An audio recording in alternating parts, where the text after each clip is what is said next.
বিশ্বের সবচেয়ে বিখ্যাত জাদুঘর লুভর। প্যারিসের বিশ্বখ্যাত এই জাদুঘর থেকে দিনের আলোয় চুরি হয়ে যায় মহামূল্যবান অলংকার। চুরি হওয়া গহনার মধ্যে ছিল নেপোলিয়নের স্ত্রীর জন্য উপহার দেওয়া রাজমুকুট ও অলংকার, যার মধ্যে সম্রাট নেপোলিয়নের স্ত্রীর জন্য তৈরি একটি হীরা ও পান্নার নেকলেস, সম্রাজ্ঞী ইউজেনির ব্যবহৃত একটি টিয়ারা এবং রানী মেরি আমেলির মালিকানাধীন কয়েকটি গহনা। গত 19 অক্টোবর সকালে জাদুঘর খোলার পরপরই মাত্র 8 মিনিটের মধ্যেই 4 মুখোশধারী চোর এই গহনাগুলো নিয়ে পালিয়ে যায়। জাদুঘরের কিউরেটরের বরাত দিয়ে ফরাসি প্রসিকিউটর লর বেকুও জানান, চুরি হওয়া অলংকারগুলোর সম্মিলিত দাম কমপক্ষে 8 কোটি 80 লাখ ইউরো, অর্থাৎ বাংলাদেশি মুদ্রায় 1247 কোটি 57 লাখ 60 হাজার টাকা। লর বেকুও RTL রেডিওকে বলেন, অলংকারগুলোর দামের অঙ্ক অনেক বড়, তবে অর্থমূল্যের চেয়ে এ ঘটনায় ফ্রান্সের ইতিহাস ঐতিহ্যের ক্ষতি অনেক বেশি।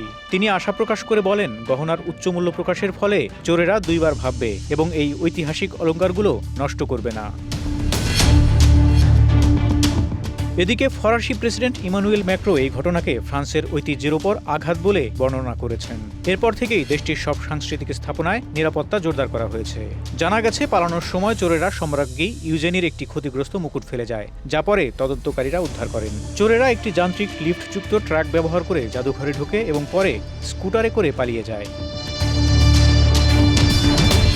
তদন্তে জানা যায়, মুখোশ পরা 4 জন চোর জাদুঘরের অ্যাপোলো গ্যালারির সিন নদীর দিকে মুখ করা একটি বারান্দা দিয়ে ভেতরে ঢোকে। 4 চোরের মধ্যে 2 জন ভবনের প্রথম তলার একটি কাচের জানালা ব্যাটারি চালিত ডিস্ক কাটার দিয়ে কেটে জাদুঘরে প্রবেশ করে। এরপর তারা ভেতরে থাকা নিরাপত্তারক্ষীদের হুমকি দিয়ে বের করে দেয়। প্রশাসনের ধারণা, এই চোরেরা পেশাদার, কারণ তারা অত্যন্ত দ্রুত ও সুসংগঠিতভাবে পুরো কাজ করেছে।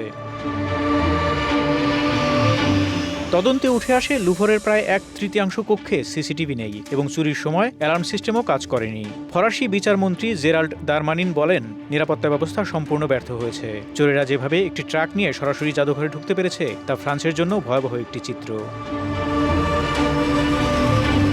লুভর বিশ্বের সবচেয়ে বিখ্যাত ও পরিচিত জাদুঘর। সারা বিশ্বের বিভিন্ন জাদুঘরের মধ্যে লুভরেই সবচেয়ে বেশি দর্শনার্থীর ভিড় হয়। প্রতিদিন ফ্রান্সে যত পর্যটক ও দর্শনার্থী আসেন, তারা অন্তত একবারের জন্য হলেও লুভরে যাওয়ার চেষ্টা করেন।